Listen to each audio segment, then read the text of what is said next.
আমার ছেলেটা গলা কেটে ফেলাইতে চাইছে, টানাটানি করছে, আমারেও মারছে, স্যার আর কিছুই আমি বলতে পারি না। স্যার যখন স্বামীকে মারে তখন খেয়াল থাকা যায়। কয়জন আপনার উপর অত্যাচার করছে? আমার স্বামীর উপর 4 বছর। আর আপনার উপর কতজন? আমার উপর 3। আমার বৌদির উপরে অনেক অন্যায় অত্যাচার করে।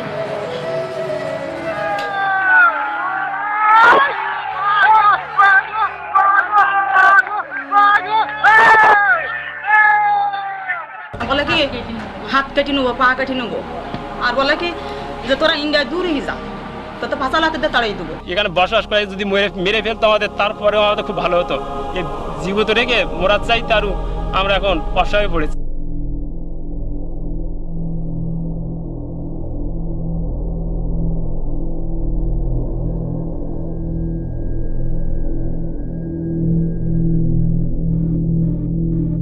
আগুন ধরে দিয়েছে, আমরা তো নিজে জানলো, নিজে ভাবছি জলি যাই তো কাটতে বাইতে হলো।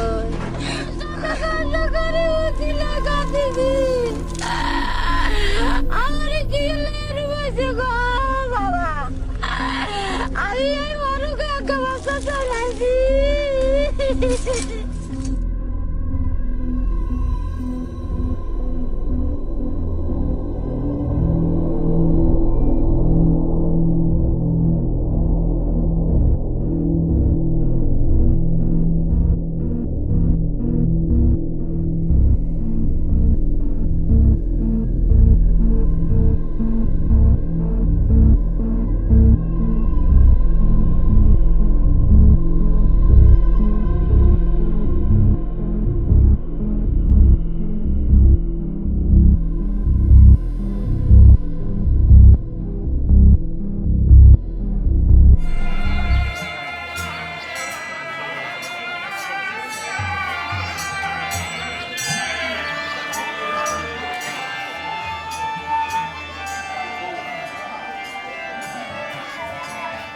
সাম্প্রদায়িক সম্প্রীতির দেশ হিসেবেই একসময় সুখ্যাতি ছিল বাংলাদেশের।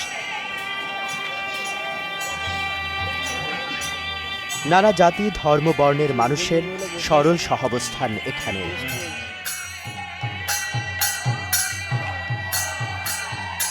দেশের মোট জনসংখ্যার 9% কাছাকাছি হিন্দু, যারা আদি বাসিন্দা, বনেদি, উৎসব মুখর এবং শান্তিপ্রিয়। দেশের কিছু এলাকা আছে যা স্বাধীনতার আগে থেকেই হিন্দু অধ্যুষিত। অর্থে বিত্তে এসব এলাকার অনেক হিন্দু পরিবার ছিলেন উচ্চশিক্ষিত, প্রভাবশালী।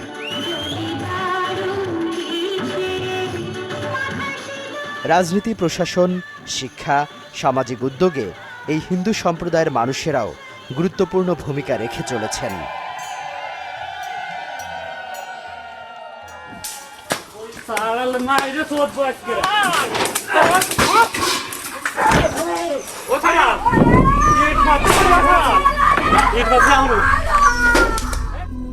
কিন্তু এখন সেই হিন্দু মানুষেরা কেন কাঁদছেন নিজের দেশে?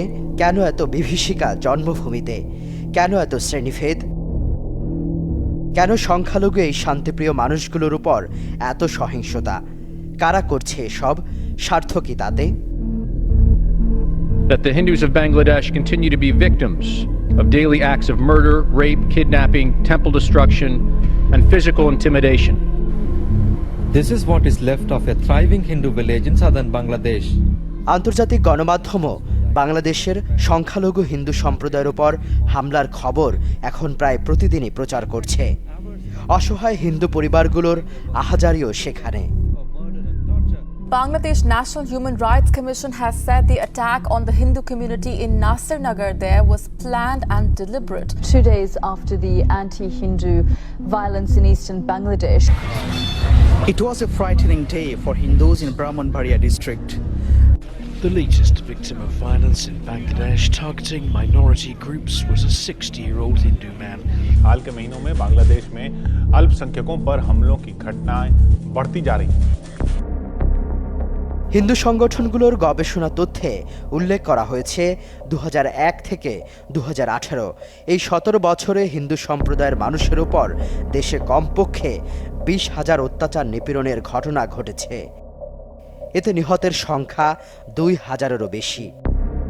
শুধু 2017 সালে দেশের বিভিন্ন অঞ্চলে সহিংসতা, হামলা, নিপীড়নে হিন্দু সম্প্রদায়ের 107 জন মারা যান, যা আগের বছরের চেয়ে বেশি।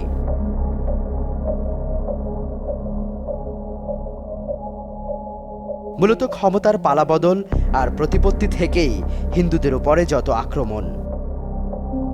গ্রাম এলাকায় যার শিকার হচ্ছেন নিরীহ নারী ও শিশুরাও।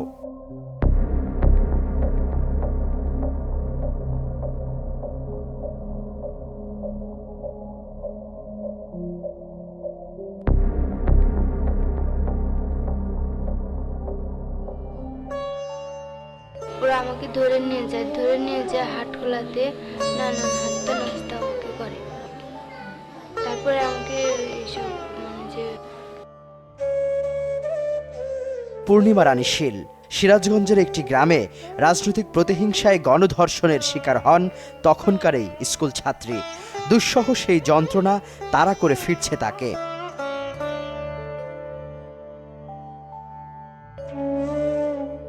ধর্ষণের শিকার হয়েছি আমি একবার, কিন্তু প্রাকৃতিকভাবে মানুষ চলার পথে আমাকে যে মানসিকভাবে যে ধর্ষণ করছে, এই কষ্টটা সত্যি মানা যাচ্ছে না।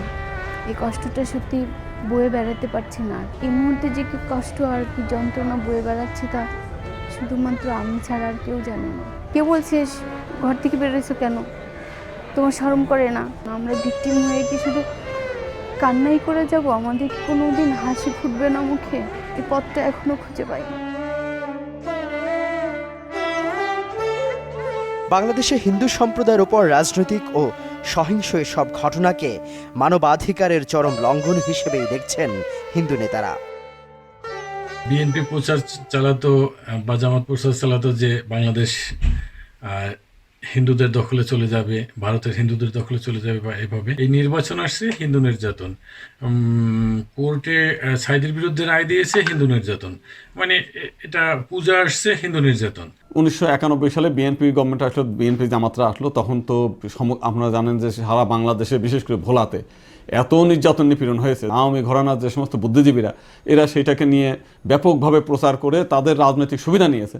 কিন্তু যারা হিন্দুদের উপর নির্যাতন করলো, নিপীড়ন করলো, লুটপাট করলো, দাঙ্গা হাঙ্গামা করলো, তাদের কিন্তু কারো বিচার হলো না। কোনো একজন ব্যক্তিকে 2 বছর, 5 বছর, 10 বছর সাজা হলো না। তাহলে কোর্ট কি করছে?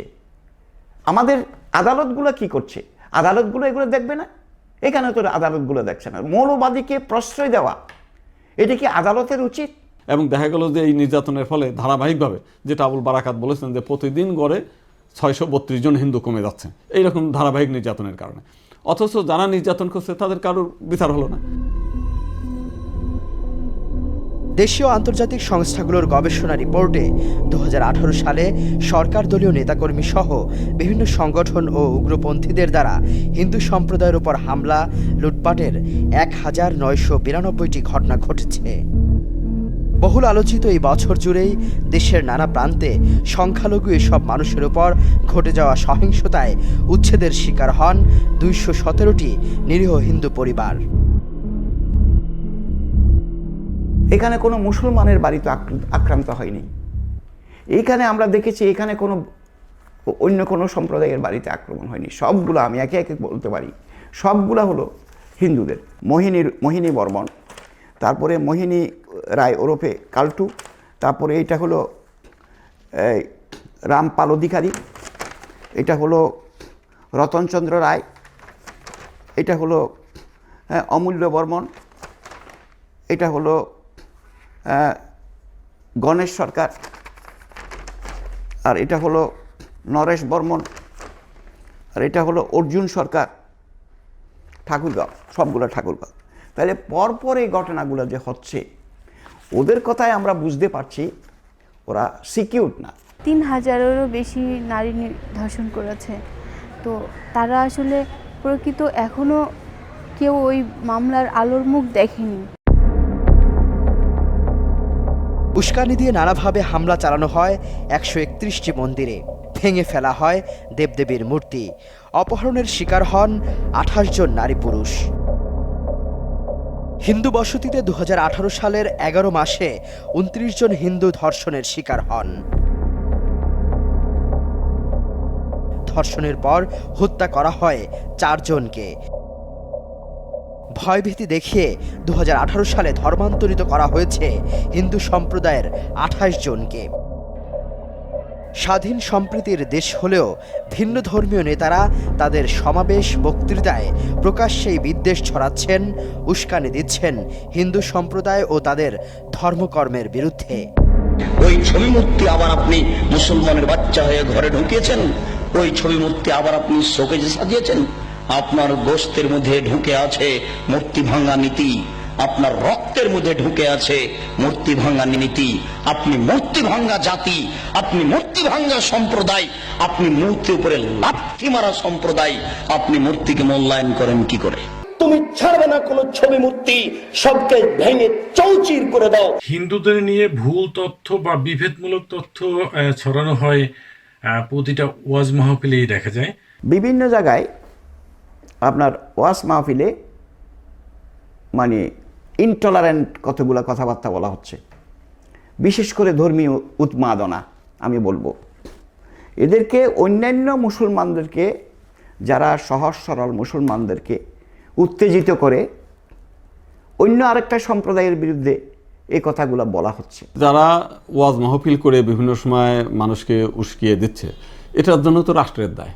রাষ্ট্র তাদেরকে সেই সুযোগ সুবিধা করে দেয়, রাষ্ট্র তাদেরকে পোষণ করে। নাসিরনগর থেকে আরম্ভ করে এখন একটা নতুন অজুহাত আসলো, ধর্ম অবমাননার অজুহাত, নবীর বিরুদ্ধে অজুহাত। এই সমস্ত অজুহাতে নাসিরনগর থেকে হামলা হলো, লুটপাট হলো, দাঙ্গা হাঙ্গামা শুরু হলো। একই অজুহাতে দিনাজপুর হলো। কোরআনের অবমাননা করেছে, মসজিদের অবমাননা করেছে, এই ধরনের কথাগুলো বলে বিভিন্ন লোককে, হিন্দু লোককে অ্যারেস্ট করা হয়েছে, এখনো জেলখানায় আছে। আমার কথা আমি বিশ্বাস্ত যে আমি এটা করি নাই, আর আমার ফেসবুকে হয়েছে কিনা তাও আমি জানি না। এই আগুন লাগা, অগ্নিসংযোগ, লুটতারাজ আমাদের গ্রামে বা পার্শ্ববর্তী এলাকায় হুমকি, যেমন লালচাঁদপুর মালিপাড়া একটা, ওখানে বহু মুসলমান জামাত কর্মী ছেলে পেলে জোপেন কথা বলছে যে কোনো হিন্দুকেই রাখা যাবে না। সামাজিক যোগাযোগ মাধ্যমে গুজব ছড়িয়ে আক্রমণ, দাঙ্গা হচ্ছে হিন্দু পাড়া ও বসতিতে। এসব ভয় আতঙ্কে দেশ ছাড়ছে অনেক হিন্দু পরিবার। অ্যাকচুয়ালি বাড়িটা হিন্দু ব্যবসায়িকদের ছিল, এখন এখানে স্কুলের শিক্ষকরা এখানে থাকা হয়। এটা এখন শিক্ষক আবাসন হিসেবেই আর কি পরিচিত। এগুলি হলো ওইটা হলো শম্ভুবাবুর ভাইয়ের বাসা, এটা হলো শম্ভুবাবুর বাসা। এরা দুই ভাই এটাই করছে, খুব ভালো লোক ছিল। সরকার নিয়ে নিয়েছে, বিডিবি ক্যাম্প করছে, আর ওইটা হলো ছাত্রবাস করছে। এই দুই ভাইয়ের বাসা দুইজনে নিছে আর কি। এই গ্রামে 20-30টা বাড়ি আছে, সবগুলি এইভাবেই চলে গেছে, এরা রাইখা চলে গেছে। ওটা তো তারা আগে চলে গেছে ডরে, তাকে হয়তো ভয় টয় দেখাইছে, তারা অনেক আগে গেছে। এখানে আমাদের এই সাইডটা তো সব আগে আসলো, কায়স্থ সম্প্রদায়ের লোক আসলো, অনেক পয়সা আসলো এরা। তাহলে এই তো বড় বড় বাড়িঘর ফালিত হয়ে গেছে, নির্যাতন হয়েছে বলে ওই সময় চলে গেছে। হিন্দু সংগঠনগুলোর তথ্যে 12 বছরে বাংলাদেশ ছেড়ে 17,000-এরও বেশি হিন্দু পরিবার পার্শ্ববর্তী দেশ ভারতে গেছেন। বিশ্বের অন্যান্য দেশে চলে গেছে আরও প্রায় 3,000 পরিবার, আর ফেরেনি তারা।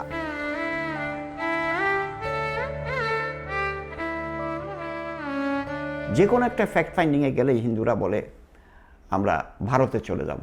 কেন তারা দর্শিত ত্যাগ করছে? তারা দেখছে যে সুষ্ঠু বিচার হয় না, প্রকৃত অপরাধী যেটা সেটা ধরা পড়ে না। মূলত এটাকে নিয়ে সবাই রাজনীতি করে, এটাকে নিয়ে অন্যরা এক এক রাজনৈতিক দল এটাকে তার সুবিধা মতো মানে ব্যবসা বাণিজ্য করে ফেলে। এই কারণেই তারা অনিরাপদ ভাবছে যে এইখানে আমরা থাকতে পারবো না। আমি যতটুকু দেখেছি তা থেকে মনে হয় এখনও বাংলাদেশ থেকে হিন্দুরা পার্শ্ববর্তী কান্ট্রি, যেটা ইন্ডিয়ান সরকার, সেখানে চলে যেতে ওরা স্বাচ্ছন্দ্য বোধ করছে। ক্রমাগতভাবে বেড়ে চলা এসব নির্যাতনে হিন্দু সম্প্রদায়ের হাজারো পরিবার এখনও তাদের বসতি কিংবা কর্মস্থলে ভীত সন্ত্রস্ত।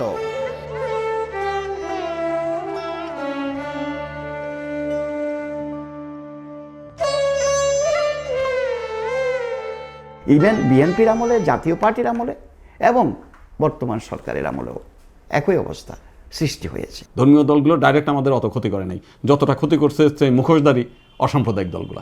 এই যে ধর্মীয় উন্মাদনাটা বন্ধ করতে হবে। এই ধর্মীয় উন্মাদনার জন্য আজকে বাংলাদেশে অশান্তি বিরাজ করছে। আতঙ্ক তাড়া করে ফিরছে তাদের, এ যেন জন্মভূমিতেই শরণার্থী জীবন।